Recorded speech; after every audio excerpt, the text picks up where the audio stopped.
ഒരു മാറ്റമുണ്ടാക്കിയ ഒരു നേതാവിന് ഒരു അവസരം കൊടുക്കാൻ കോൺഗ്രസിന് കഴിയുമെങ്കിൽ അതാണ് ചെയ്യേണ്ടത് എന്നൊരു അഭിപ്രായം എനിക്കുണ്ട്. കേരളത്തിലേക്ക് വന്നാൽ ഭരണപക്ഷവും BJPയും SDPI തുടങ്ങി മതസാമുദായിക സംഘടനകളും അവരുടെ നേതാക്കളും ഏറ്റവും കൂടുതൽ ആക്രമണം നടത്തിയത് പ്രതിപക്ഷ നേതാവായ VD സതീശനെതിരെ ആയിരുന്നു. ഇതിനെതിരെ അതിശക്തമായ പ്രതിരോധം തീർത്തും ലാഭനഷ്ടങ്ങൾ നോക്കാതെ മറുപടി നൽകിയും ഇത്തരക്കാരുടെ മുമ്പിൽ ഒരു വിട്ടുവീഴ്ചയുമില്ലാതെ ശക്തമായ നിലപാടുകളിലൂടെ അവരെ നേരിട്ടത് പ്രതിപക്ഷ നേതാവ് VD സതീശൻ മാത്രമായിരുന്നു.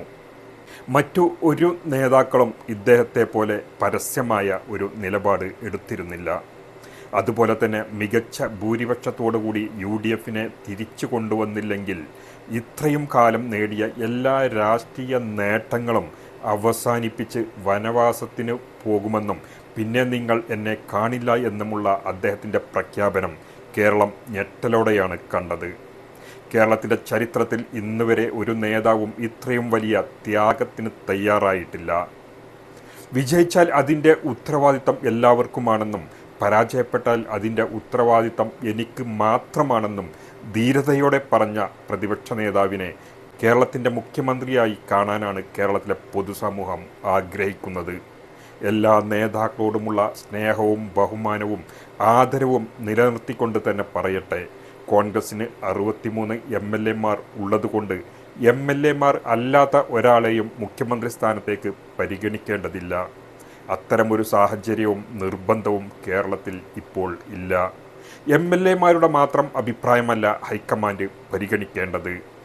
കേരളത്തിലെ പൊതുജനങ്ങളുടെ അഭിപ്രായവും ജനങ്ങളുടെ പൊതുവികാരവും തേടണം, മനസ്സിലാക്കുകയും വേണം. അതിനനുസരിച്ച് വേണം മുഖ്യമന്ത്രിയെ തീരുമാനിക്കാൻ. ഒരു മാറ്റമുണ്ടാക്കിയ ഒരു നേതാവിന് ഒരു അവസരം കൊടുക്കാൻ കോൺഗ്രസിന് കഴിയുമെങ്കിൽ അതാണ് ചെയ്യേണ്ടത് എന്നൊരു അഭിപ്രായം എനിക്കുണ്ട്. അത് ചെയ്യുമോ എന്നുള്ളതാണ്. അപ്പോൾ വ്യത്യസ്തമായ കാര്യങ്ങൾ പറയുകയും ഇവിടെ വെള്ളാപ്പള്ളി നടേശനുമായി അതുകൂടി പറയണം കേട്ടോ, വെള്ളാപ്പള്ളി നടേശനുമായി ബന്ധപ്പെട്ട് വർഗീയ പ്രചാരണങ്ങൾ നടത്തുമ്പോൾ അതിനോട് പ്രതികരിച്ച കോൺഗ്രസിലെ ഏക നേതാവ് എന്നതും ഈ പറയുന്ന VD സതീശനായിരുന്നു. അദ്ദേഹം പുറത്ത് നടത്തിയ പ്രതികരണം പിണറായി വിജയനും VD സതീശനുമൊക്കെ കുറേ നാൾ കഴിയുമ്പോൾ ഓർമ്മയാകും, പക്ഷെ കേരളം അപ്പോഴും ഉണ്ടാകും. ആ കേരളത്തിന്റെ അടിത്തറയ്ക്ക് തീ കൊടുക്കുന്ന പരിപാടിയാണിപ്പോൾ ചെയ്യുന്നത്. വരും തലമുറയോടുള്ള ക്രൂരതയാണിത്. ഇതാണ് അദ്ദേഹം പുറത്തേക്ക് പറഞ്ഞത്. ഇനി നമ്മൾ പൊതുപ്രസംഗത്തിലും കേട്ടിട്ടുണ്ട്.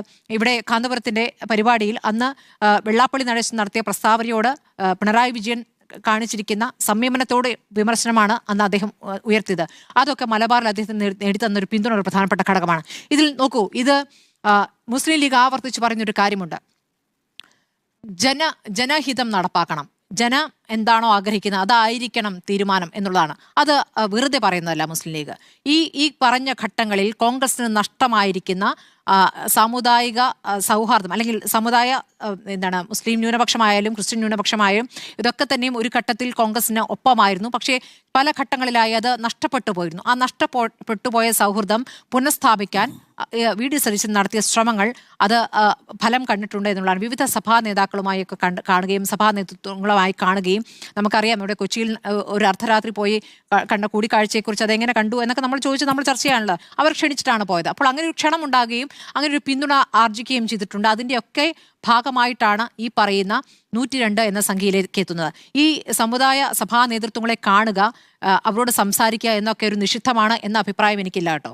ഞാൻ പറഞ്ഞ ഒറ്റ കാര്യമേ ഉള്ളൂ. ഈ പറയുന്ന അവരില്ലെങ്കിൽ ഞങ്ങളില്ല എന്ന രൂപത്തിൽ പ്രതികരണം നടത്തുകയും അവർക്ക് ഈ രാഷ്ട്രീയത്തിൽ അവർക്കൊരു സേ ഉണ്ട് എന്ന മട്ടിൽ ഞങ്ങൾ നിശ്ചയിക്കുമെന്ന മട്ടിലുള്ള പ്രതികരണം നടത്താൻ കഴിയുകയും ചെയ്യുന്ന ഒരു സാഹചര്യമാണ് ഒഴിവാക്കേണ്ടത്. അത് ഈ തെരഞ്ഞെടുപ്പിൽ അത്രത്തോളം കണ്ടിട്ടില്ല എന്നുള്ളതാണ് ഏറ്റവും ശുഭോദാർക്കമായ കാര്യം. അതിന് സംഭവിക്കാതിരിക്കട്ടെ. അതിന് നൽകിയ ജനവിധി കൂടിയാണ് ഈ 102 എന്നുള്ളത്. വളരെ വേഗത്തിൽ ഒരു തീരുമാനത്തിലേക്ക് എത്തി ഒരു മുഖ്യമന്ത്രിയെ തീരുമാനിച്ചില്ല എങ്കിൽ ഈ നേട്ടത്തിന്റെ പൊലിമ നഷ്ടപ്പെടുത്തുമെന്നുള്ളതാണ്. അതൊരു പ്രധാനപ്പെട്ട കാര്യമാണ്. കോൺഗ്രസ് അത് എങ്ങനെ ചെയ്യുമെന്നുള്ളത് ആദ്യത്തെ ചർച്ചയാണ് നാളത്തെ ചർച്ച എന്നുള്ളത്. പിന്നെ അവിടെ നിന്ന് തുടർന്നങ്ങോട്ട് പലതും നടക്കാനുണ്ട്. അതിലെന്ത് തീരുമാനിക്കുമെന്നുള്ള കാര്യത്തിൽ എനിക്ക് വ്യക്തതയില്ല. പക്ഷേ ഇതാണ് ഈ 3 നേതാക്കളുമായി ബന്ധപ്പെട്ട എൻ്റെ അഭിപ്രായം.